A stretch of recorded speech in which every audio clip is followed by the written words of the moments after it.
Happy 2021. 2020 was a rough one for a lot of us. I hope and pray that this is the year that the family and everyone that has cared about this case will learn where Suzanne Morphew is and what happened to her.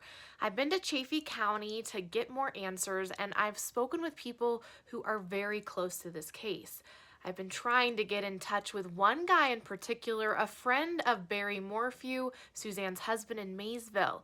He's a part of the Chaffee County Volunteer Fire Department. He says he led the original volunteer search and has worked with Barry on jobs and works out with him. He also confirmed to me that he was the first community member to see Suzanne's bike.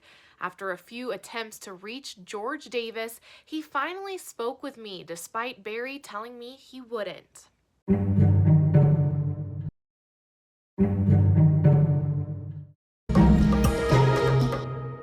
Winter is here in Colorado. Snow and ice cover much of the county. I wanted to find out more information about the initial search that George Davis said he led. George said Barry, friends, and family members searched within a 22-mile range of the house and they did grid circles. He told me that they had a lot of guys with prior military service experience and search and rescue backgrounds helping. He said he himself has over 10 years of law enforcement experience and a military background to organize gridline searches. George said about 300 people searched each day for the first 2 weeks. A few of the original searchers have refuted that claim of 300 people and told me it was more like 20 to 30 guys.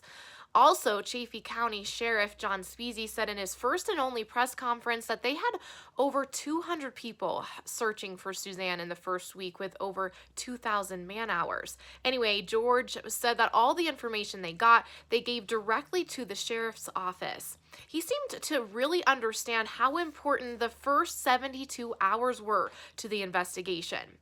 I really wanted to know, how did George get involved? Besides being family friends with the Morphews, another firefighter buddy allegedly called George and notified him about a missing bike being discovered near where Suzanne and Barry live. He said he listened back to the radio call, he got in his truck and headed there. He also said he called Barry, and according to George, Barry asked, "You've heard? Are you going? I'm driving back from Denver now." And George couldn't recall when that call was made. So when George says when he arrived at the bike scene, there were two other deputies who told him that the bike was down here. Allegedly, they were in the process of pulling the bike up out of the embankment, which he says, quote, a giant no-no.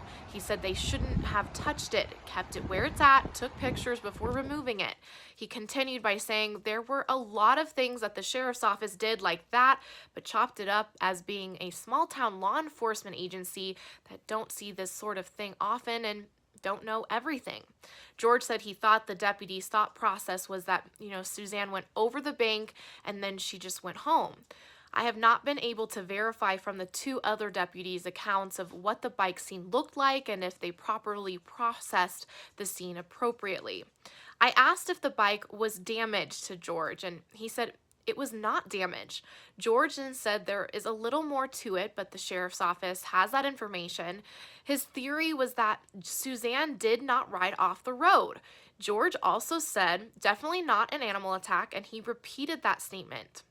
But remember, no law enforcement has publicly confirmed that Suzanne's bike was found despite the family telling news agency it was found the same day she was reported missing. I also asked George if he saw the bike helmet or cell phone or any item that was recovered the Thursday following Suzanne going missing. He responded by saying he couldn't give out that information on how that was found, but said that they were in the helping process of those items. Throughout my conversation, he said it's just very sad. George was really willing to talk and even at one point went to grab his jacket to talk with me further outside. I asked him about whether he helped Andy Mormon with his search in September, and he said he sat down with Andy and showed him where they had searched weeks after Suzanne went missing on maps, but he couldn't take off the time for work to help Andy because he had taken so much off in May and June.